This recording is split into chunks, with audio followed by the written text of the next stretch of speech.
error. So in science, the word mutation means copying error. Now, a mutation is a structural change in the hereditary material which makes the offspring different from the parent. Obviously, if there is no mutation, if you have exactly the same information, well, there's no change. And mutations are errors in copying the genetic codes. So with that idea in mind, that mutations are just copying errors, let's think about this. Why can't mutations produce evolutionary ascent? Well, first of all, the laws of genetics are conservative, they're not creative. Genetics never produces new information. Genetics only conserves the previously existing information, passes it on into the next generation. So the laws of genetics are conservative, but they are not creative. Genetics never produces new beneficial information. Genetics only copies or rearranges the previously existing information and passes it on into the next generation. Now, when that happens, let's think about what happens in genetics. So in genetics, what happens? We copy the previously existing information. We copy mama, papa. We pass it on into the next generation in new combinations of information, but never new information. Now, when you copy something, you have only two choices. When you copy something, you can either copy it perfectly, in which case there is no change, or what's the only other way that you can copy it? Oh, imperfectly. Is that right? Is it possible to copy something more perfectly? No, you can only either copy it perfectly or imperfectly, in which case mutations always lose or scramble up the previously existing information. And genetics will never produce new information. So you can only copy perfectly or imperfectly. You cannot copy more perfectly. Mutations do not accumulate over time. They do not build up one upon another beneficially.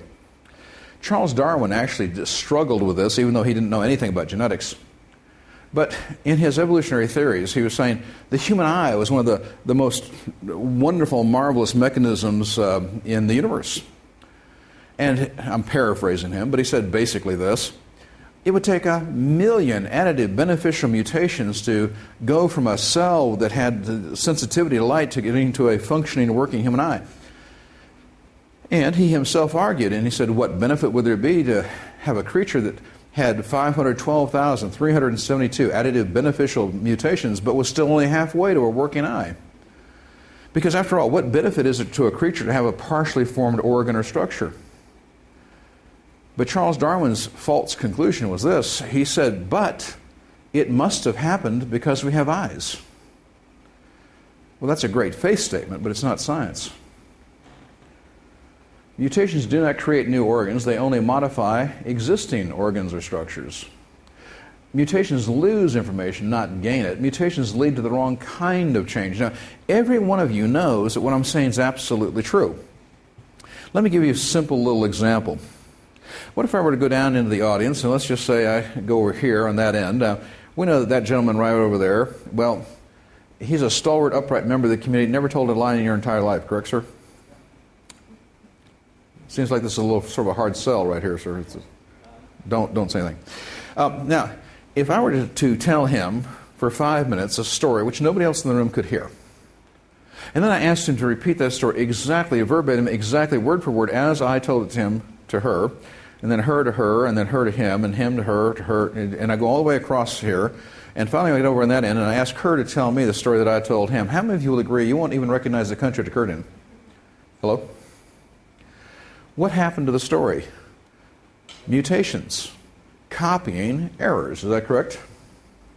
Or, well, let's think more about mutations as well. Why can't mutations produce evolutionary ascent? Well, the laws of genetics prevent new beneficial information at a higher level of intelligence or complexity from occurring by random chance.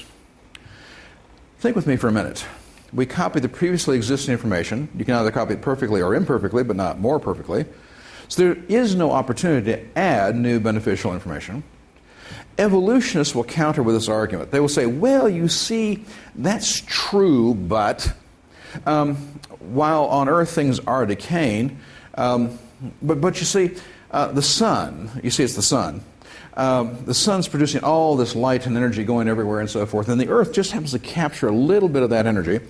And because of capturing that little bit of random energy coming from the sun, It reverses the second law of thermodynamics on Earth and allows things to actually progress instead of go downhill. Now, ladies and gentlemen, if you'll excuse me for just a moment, if I, as a teacher in a classroom, believed that the input of excess undirected energy would accomplish anything, I would have all my students stand up, take 2 fingers, lick them, go over to that wall socket, and stick them in. I will now have added excess undirected energy to their system. But tell me something, will it be better for the experience?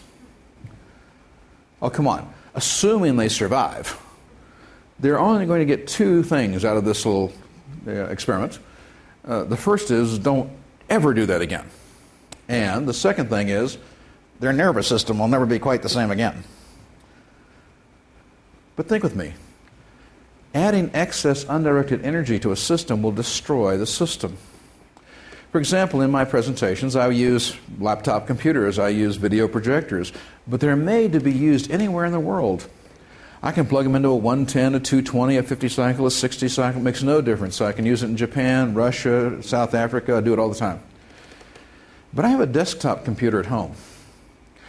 In the United States, we use 110, 60 cycle currents, and well, if I were to pack up my computer at home on the desktop, take it with me to Russia, and I do this twice a year, I go to Russia, so if I take it to Russia and I unpack it and I stick it in the wall and I turn it on, in about 1/4 of 1 second I'll have a piece of fried junk. Because in Russia they use 220.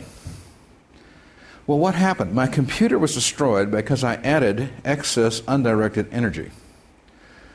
But you will never get an increase in complexity or intelligence without the input from a greater intelligence. And simply adding undirected excess energy to a system will destroy the system. It will not benefit the system. So the addition of excess undirected energy will accomplish nothing beneficial. It will just destroy the previously existing system.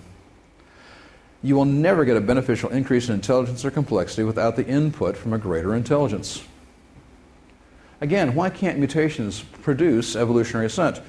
Well, mutations affect and are affected by many genes and other intergenic information acting in combination with one another. It is absolutely simplistic and false to believe that a gene controls a function. That's not true. Genes work in combination, along with pseudogenes, retroviruses, all kinds of things. The addition of the accidental duplication of previously existing information is detrimental. I'll prove that a little later, but think with me. The accidental duplication of previously existing information being added into a system is detrimental to the system. Mutations are random, they are not directed, they are not beneficial. And why can't mutations produce evolutionary ascent? Well, random mutations produce microevolution. Now, microevolution is the little tiny changes. They're simply shifts in a gene pool, right or left. Microevolution is the reason that no two of us look exactly alike. But